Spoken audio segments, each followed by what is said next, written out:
you love crossovers, thank Toyota. If you hate crossovers, blame Toyota. They invented them with the RAV4. And here's the latest, the 4th generation, the 2013. Let's drive this limited edition front-wheel drive and check the tech. Now, as you can see, Toyota did not dramatically reproportion the RAV4. They did dramatically restyle it, though. It's about an inch shorter, about an inch wider. What you do see is a much more dramatic, pointy nose, and those kind of shoulders where the tail lights live. Those really set off the new model more than anything from the outside. Now, the first thing you're going to notice in the new RAV4 is the interior is much nicer. It's not so utilitarian. In fact, it's actually kind of ritzy. Now, the main star of the show, of course, is the head unit. We have two major head unit choices on this Limited. First of all, you can get display audio, which is LCD with entertainment and Bluetooth and all that on there and some vehicle settings. And your sources will be AM, FM, CD, aux, USB with iPod support, and you'll also have Bluetooth streaming, all in the base display unit. If you upgrade to the navigation rig, you also get satellite radio, HD radio with iTunes tagging, and of course, Entune apps. The Entune apps roll in iHeartRadio and Pandora, so roll in more media choices as well when you get navigation. It's really the smart way to go, as you'll see when we check the prices later. There's lots of pros and cons to this full-on head unit. First of all, the navigation voice is really good. You press this button, you blurt out the whole address, and it finds it. Van Ness Avenue, San Francisco. It was even good with a fuzzy search I did. I said, take me to Twin Peaks in San Francisco, which is kind of an undefined sort of a search term, and it figured it out.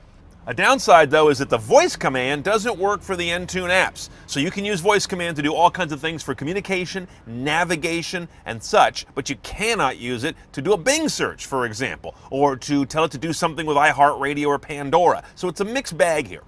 Now, in terms of what you're listening to and how it gets out to the speakers, you can also option up JBL audio, which takes you from 6 speakers and kind of nondescript amplification to 10 speakers and a powered sub with JBL audio amps behind it. Let's talk about some driving tech now. The BSM button down here, blind spot monitor. Not on every RAV4, but a lot of the packages have that, like our nav package, and that gives you little indicators in the mirror, but no correction if you're drifting into someone. Also, it has cross-traffic alert. It'll keep you from backing into someone who's going to hit you sideways.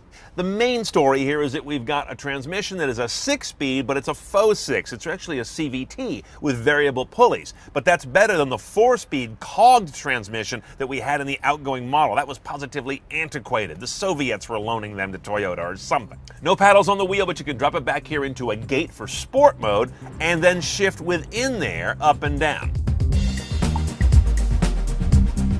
Now, of course, crossover vehicles descend from sport utility vehicles, so the utility matters in these guys. Let's check it out on the rear end of the RAV4. First of all, power liftgate on this model because it's high trim.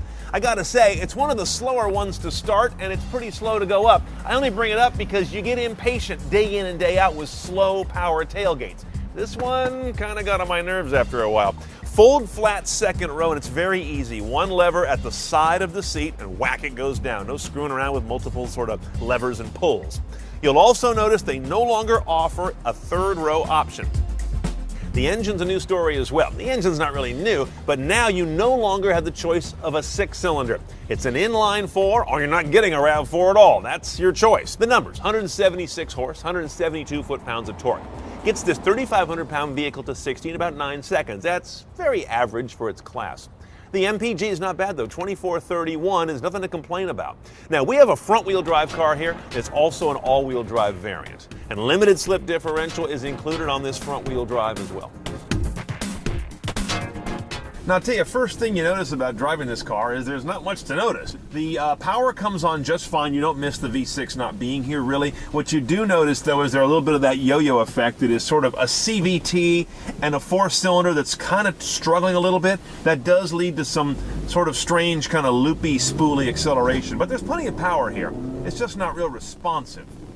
I'm not crazy about the degree and note of the engine noise you hear. It's not the kind of engine noise that you listen to and go, sounds good. It's the kind that goes, engine. Eco and Sport don't seem to make much of a difference in the drive feel. And the shiftable gate over here, this is not a responsive transmission in terms of its faux 6 gears. I would never use it in kind of a sport way. It doesn't really pay off. Leave it in drive and you're fine. Okay, let's price this 2013 Limited front-wheel drive, about 29 grand delivered. Remember, this is top of the stack.